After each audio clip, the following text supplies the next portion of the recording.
السلام علیکم، میں ہوں آصف نثار غیاثی۔ خیبر پختونخوا میں بالآخر 16 دن بعد حکومت کی تشکیل مکمل ہو گئی ہے اور آج 31 اکتوبر کو کابینہ کے ممبران نے حلف اٹھا لیا ہے۔ اگر آپ کو یاد ہو تو 13 اکتوبر کو نئے وزیر اعلیٰ سہیل آفریدی کا انتخاب ہوا تھا اور انہوں نے 15 اکتوبر کو حلف اٹھایا تھا، لیکن 16 دن تک کابینہ کی تشکیل مکمل نہیں ہو سکی تھی اور آج ان کابینہ کے ارکان نے حلف اٹھایا، ان کی تعداد بنتی ہے 10 وزراء ہیں، 2 مشیر شامل کیے گئے ہیں، 1 معاون خصوصی، یعنی اراکین کی تعداد 13 ہے، لیکن حلف 10 نے اٹھایا۔ ظاہر حلف اٹھاتے ہیں صرف وزیر، مشیر اور معاون خصوصی، حلف نہیں اٹھاتے۔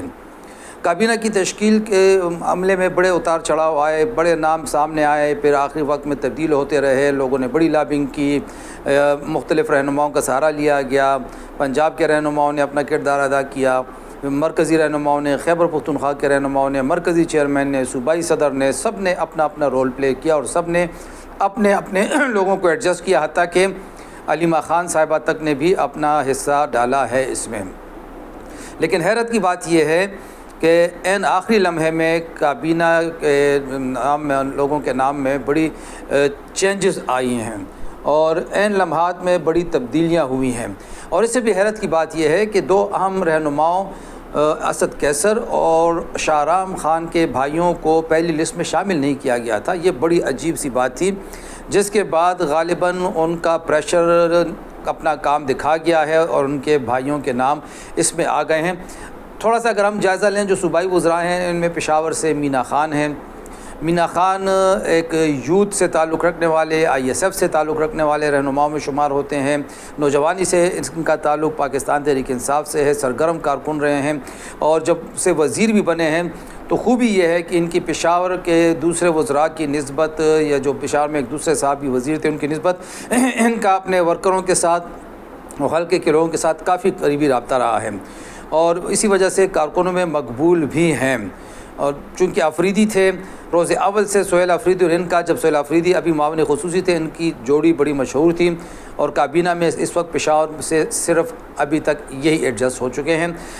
ہائر ایجوکیشن کی وزارت تھی، محکمہ تھا ان کے پاس، اور جو ہماری اطلاعات ہیں ہائر ایجوکیشن میں انہوں نے اچھا کام کیا تھا۔ ڈپارٹمنٹ میں ان کے خلاف کسی سے ہم نے کوئی ایسی شکایت نہیں سنی، نہ پوسٹنگ ٹرانسفر میں، نہ ٹینڈروں میں۔ ارشد ایوب خان ہری پور سے دوبارہ آئے ہیں، اگر دیکھیں تو وہ 3ری مرتبہ وزیر بنے ہیں۔ محمود خان کے دور میں وزیر تھے، پھر گنڈاپور صاحب کے دور میں وزیر تھے، اب یہ سہیل آفریدی کے ساتھ بھی وزیر بن گئے ہیں۔ ارشد ایوب صاحب کا تعلق ظاہر ہے، سب کو پتہ ہے، ہری پور کے ایک بہت بڑے سیاسی گھرانے سے ہے، سیاسی خانوادے سے ہیں۔ ان کے ایک بھائی یوسف ایوب وزیر رہے، اکبر ایوب ان کے بھائی وزیر رہے، ان کے چچا زاد عمر ایوب وفاقی وزیر رہے ہیں، اپوزیشن لیڈر بھی تھے۔ ارشد ایوب کی خوبی یہ ہے کہ ان کو اگر ہم موجودہ وزراء میں انگریز یا برٹش منسٹر کہیں تو غلط نہیں ہوگا۔ غلط کام نہیں کرتے، غلط سفارش نہیں مانتے، غلط چیز نہیں کرتے، غیر ضروری اختیارات کا استعمال نہیں کرتے، اور بلکہ بعض افسران کے نزدیک وہ حد سے زیادہ محتاط ہیں، جس کی وجہ سے بعض اوقات کام تاخیر کا شکار ہو جاتے ہیں، لیکن نیٹ اینڈ کلین انہیں اپنے آپ کو رکھا ہوا ہے۔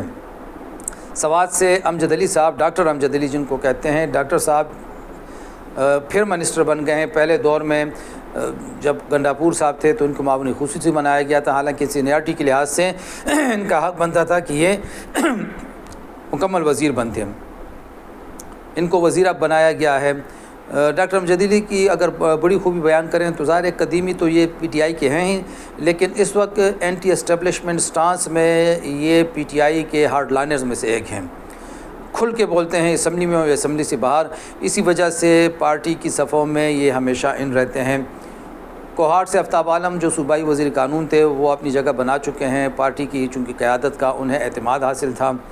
چارسدہ سے فضل شکور خان بھی ان ہو چکے ہیں، وزیر بن گئے ہیں۔ فضل شکور خان بھی نیٹ اینڈ کلین لوگوں میں شمار ہوتے ہیں، تنازعات سے خود کو دور رکھتے ہیں، ناجائز کام کرتے ہیں، نہ کرواتے ہیں، نہ کرنے دیتے ہیں۔ خلیق الرحمان صاحب جن کا تعلق نوشہرہ سے ہے، وہ پھر وزیر بننے میں کامیاب ہو گئے ہیں۔ ان کا دامن بھی آج تک الزامات سے مبرہ رہا ہے۔ اچھا وقت گزارا ہے، جس ڈپارٹمنٹ میں جاتے ہیں کام کرتے ہیں، اپنے کام سے کام رکھتے ہیں، گروہ بندی سے، پارٹی بازی سے، اختلافات سے، دھڑے بندی سے ہمیشہ انہوں نے خود کو الگ رکھا ہے۔ سید فخر جہاں دوبارہ آ گئے ہیں، اس سے پہلے محمود خان صاحب کے دور میں وہ ایم پی اے رہے تھے، اس دور میں گنڈاپور صاحب نے انہیں وزیر بنایا، اب پھر وزیر ہیں۔ سنا ہے کہ ان کے لیے بیرسٹر گوہر نے بڑا زور لگایا تھا کہ دوبارہ یہ ضرور آئیں۔ فخر جہاں نے جب یہ وزیر تھے برائے کھیل، اچھا کام کیا، اور کھیلوں کی سہولیات کے لیے، کھیلوں کے میدان کے لیے ان کے دور میں بہت زیادہ جو کام ابھی شروع ہو چکا ہے، جس کے رزلٹ کچھ عرصے بعد نکلیں گے۔ اسد کیسر صاحب کے بھائی عاقب اللہ خان پھر وزیر بن گئے ہیں، شریف قسم کے بندے ہیں، مرنجان مرنج قسم کے ہیں، کسی سے کچھ کہتے وہتے نہیں، اپنے کام سے کام رکھتے ہیں۔ شاہرام ترقی کے بھائی فیصل خان ترقی بھی وزیر بن گئے ہیں، اور امید رکھتے ہیں کہ اس دفعہ وہ بھرتی کر پائیں گے، کیونکہ ان کو گلا تھا کہ میں بھرتی نہیں کر سکا تھا۔ ان میں ایک نام ابھی جو نیا ہے وہ ہے ریاض خان۔ ریاض خان محمود خان کے دور میں معاون خصوصی برائے CNW تھے، شریف بندے ہیں، لیکن ان کے لیے میں یہ بات کہوں گا کہ گنڈاپور صاحب کے دور میں ان کے ساتھ بڑی زیادتی ہوئی تھی، اور ہمیں یہ بتایا گیا تھا کہ ان کے فنڈز تک روکے گئے، ان کی اسکیمیں تک روکی گئیں، پتہ نہیں جو بھی وجہ تھی، ان کے ساتھ اس دور میں زیادتیاں ہوئیں۔ اب ان کو صلہ مل گیا ہے، اور جنید اکبر خان صاحب ان کے بہت زیادہ حمایتی ہیں۔ مزمل اسلم صاحب پھر سے آ گئے ہیں۔ مزمل اسلم صاحب نے اگرچہ خزانے کو بڑا قابو میں رکھا ہوا ہے، خزانے کو بھر دیا ہے، لیکن عام منسٹرز اور دوسروں ان سے بڑے گلے رہتے ہیں کہ وہ فنڈ بر وقت ریلیز نہیں کرتے، اور خاص طور پر بھرتیوں کے معاملے میں تعاون نہیں کرتے۔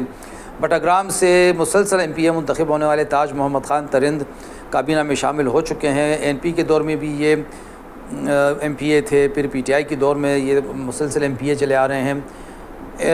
پہلی مرتبہ کابینہ میں آئے ہیں۔ دیکھنا یہ ہے کہ اپنی کارکردگی سے اپنے آپ کو، اپنی صلاحیتوں کا کیسے اظہار کرتے ہیں۔ اور ایک اور نوجوان بھی آئے ہیں، شفیع جان صاحب، دیکھتے ہیں کہ وہ بھی اپنی سلیکشن کو کیسے دکھاتے ہیں۔ کابینہ کی تشکیل کے حوالے سے ابھی کے بعد یہ بات آ رہی کہ توسیع کب ہوگی۔ ظاہر ہے بہت سارے لوگ ابھی بھی انتظار میں ہیں، ان کو کھپانا ہے، ان کو جگہ دینی ہے۔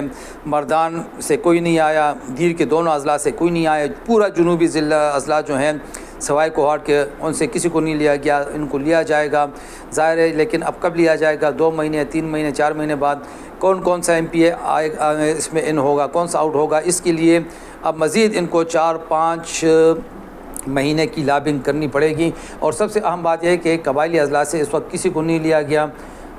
پچھلے دور میں عدنان قادری تھے، اب دیکھنا یہ ہے کہ عدنان قادری آتے ہیں کہ انور زیب آتے ہیں، قرہ فال کس کے نام نکلتا ہے، اس کے لیے ہمیں چند ہفتے انتظار کرنا پڑے گا۔ خدا حافظ۔